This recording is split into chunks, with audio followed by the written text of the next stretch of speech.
Here are a few clips of things you don't widely hear about regarding Border Patrol. Those men and women will always have my respect. This is Dark Star 44.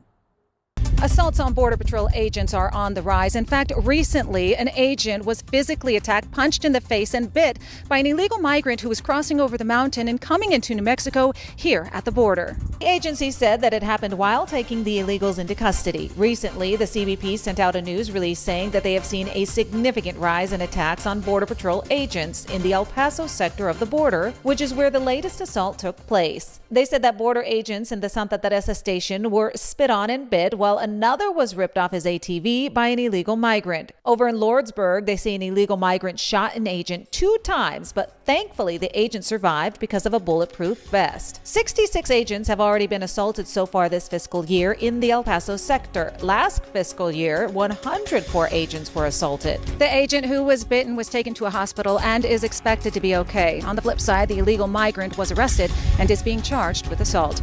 Reporting at the border, Christina Awayo. The only true consequence we have to slow down and discourage people from coming into the United States illegally is sending them back to their country of origin. The Biden administration instructed the former chief of the Border Patrol San Diego sector not to go public with the increase in special interest aliens, or SIAs, crossing into the United States illegally. According to retired Chief Aaron Heike's testimony before Congress, SIAs are immigrants with significant ties to terrorism. At the time, I was told I could not release any information on this increase in SIAs or mention any of the arrests. The administration was trying to convince the public there was no threat at the border.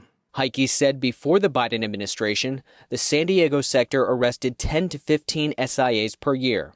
From 2022 on, it's been more than 100 per year. The Department of Homeland Security defines SIAs as a non-U.S. person who, based on an analysis of travel patterns, potentially poses a national security risk to the United States or its interests. The department says the term should not be confused nor used interchangeably with known or suspected terrorists, or KSTs. Regardless, retired Chief Patrol Agent Heike said the migrant surge strained resources and led to an increase in the number of known gotaways.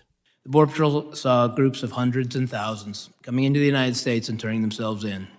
These numbers pulled 80, 90, sometimes 100% of the agents on duty away from the border.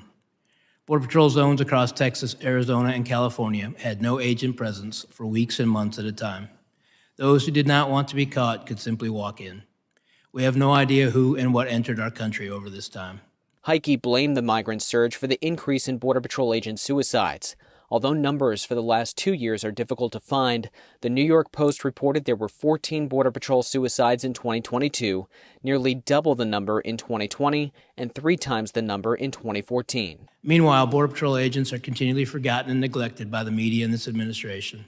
These agents deal with death, women and children that have been raped, abused, trafficked, bought and sold, families that have spent months in terrible conditions, sickness, and despair. In 2023, a DHS Inspector General report stated, intensifying conditions at the southwest border are negatively impacting CBP and ICE employees' health and morale. It stated, CBP's and ICE's current method of managing law enforcement staffing is unsustainable. It warned of higher turnover and early retirements if nothing is done to improve resource management.